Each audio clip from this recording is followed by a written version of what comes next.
ஸ்ரீ கிருஷ்ண அவதாரம். ஆயிரக்கணக்கான ஆண்டுகளுக்கு முன் பூமி கொடுமையால் நடுங்கிக் கொண்டிருந்தது.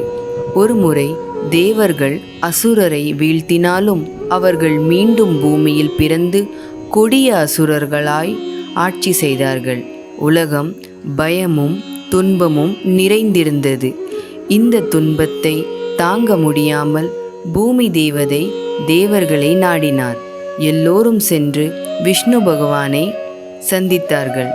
விஷ்ணு பகவான் சிரித்தபடி கூறினார், நான் பூமியில் அவதரித்து தீயவர்களை அழித்து நல்லவர்களை காப்பாற்றி தர்மத்தை நிலைநாட்டுவேன்.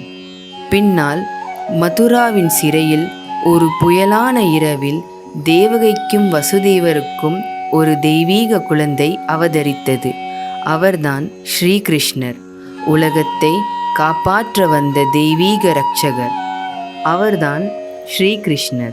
ஆண்டுகள் கழித்து பகவத்கீதையில் ஸ்ரீகிருஷ்ணர் தாமே கூறினார், எப்போது தீமை அதிகரிக்கிறதோ அப்போது நான் மீண்டும் அவதரித்து நல்லதை நிலைநாட்டுவேன். கிருஷ்ணரின் பிறப்பு ஒரு வரலாறு மட்டுமல்ல, இது ஒரு வாக்குறுதி.